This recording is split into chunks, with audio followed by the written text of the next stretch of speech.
Ibrahim Traoré once declared, "We cannot accept being slaves of the West."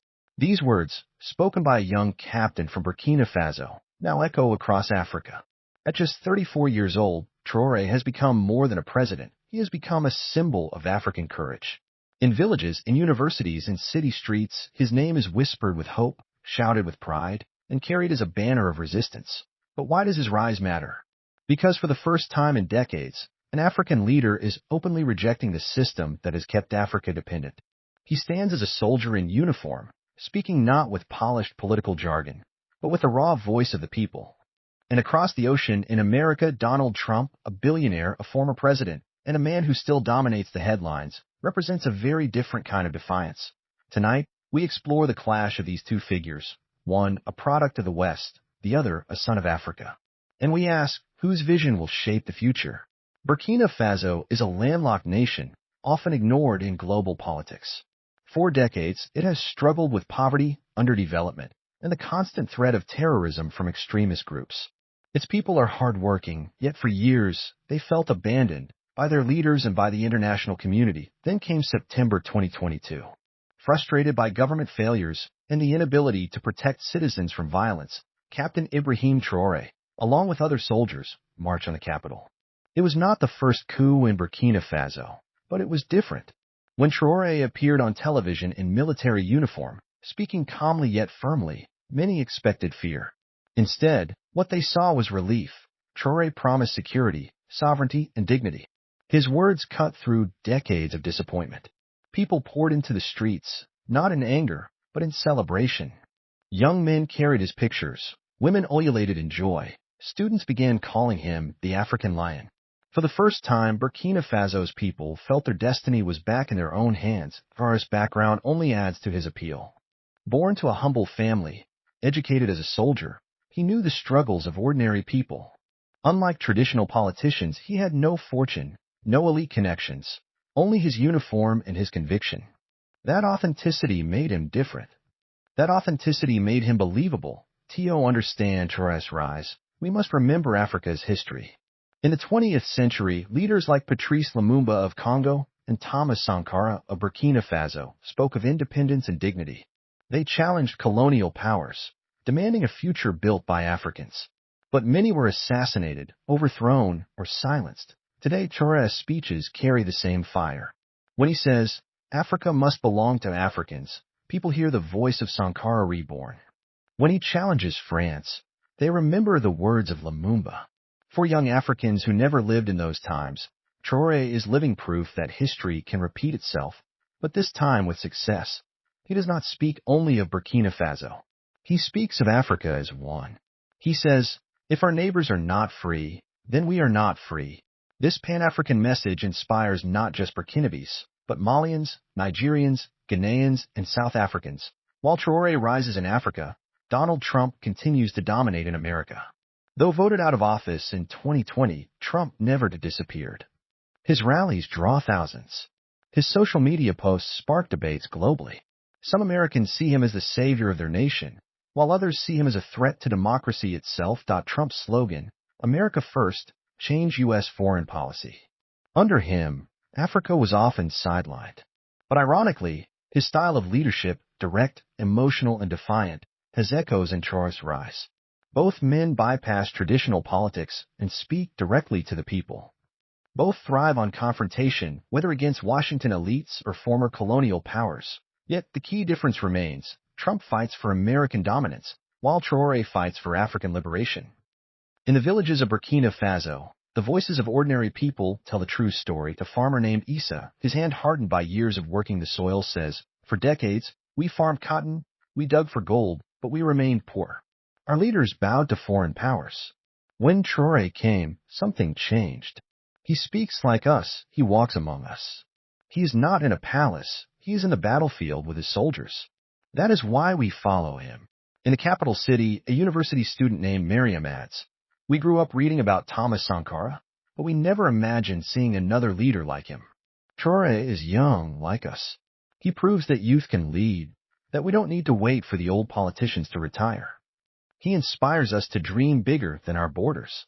In Mali, just across the border, Young men gather in the streets, chanting his name, Traore. Traore. Africa is proud. They carry his picture next to Sankara's, as if history has been reborn. In Niger, too, his speeches are played on loudspeakers at protests against French troops. But these voices are not only in Africa. Across the Atlantic in the United States, at a Trump rally in Texas, a man shouts, "Trump understands us." He speaks for the forgotten worker, the people the elites left behind. A woman adds, "Trump doesn't care about political correctness. He tells it like it is. That's why we love him." And yet, not all voices agree. A young American student in New York says, "Trump is dangerous.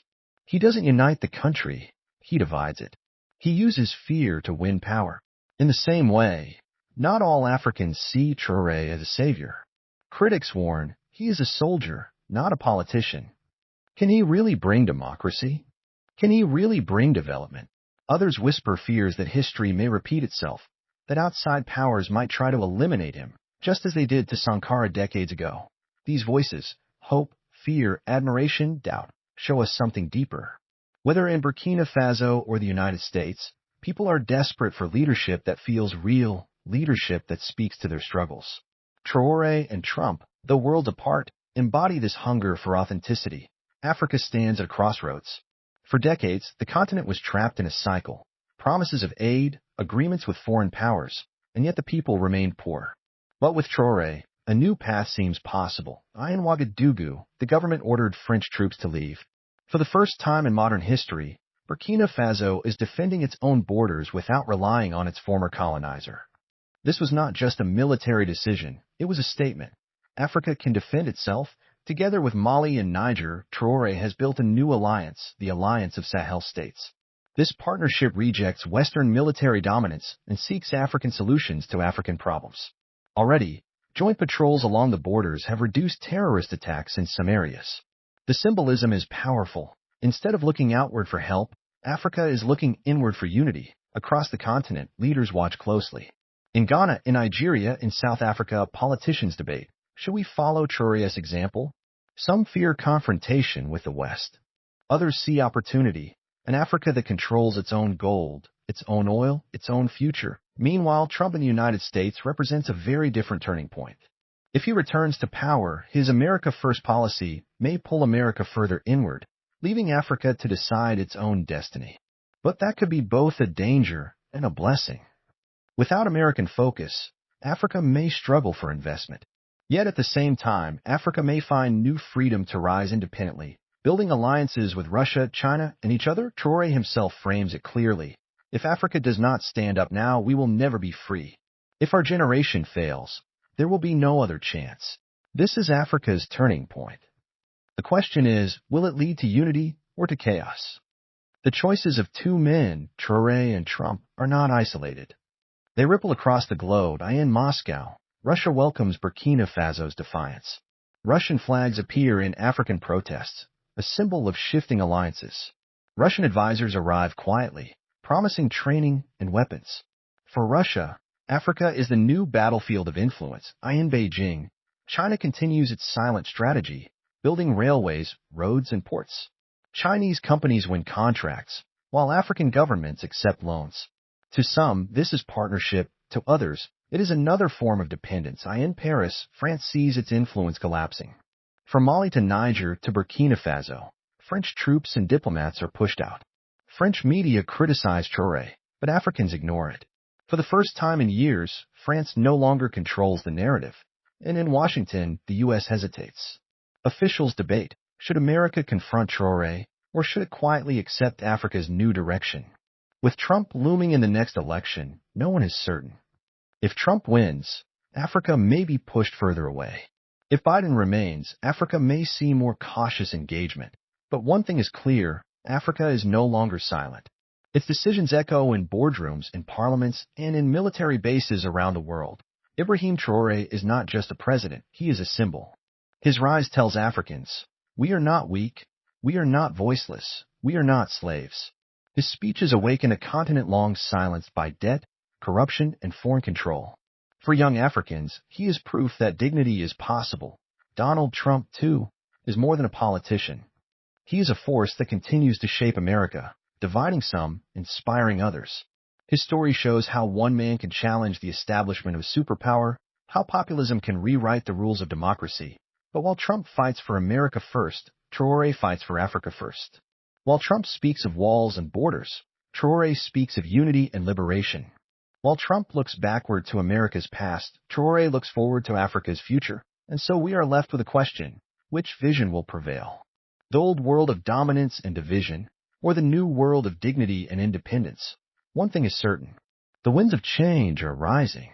And this time, they are blowing not from Washington, not from Paris, but from Ouagadougou, the heart of Africa, voice of Africa, reporting the story that others will not tell.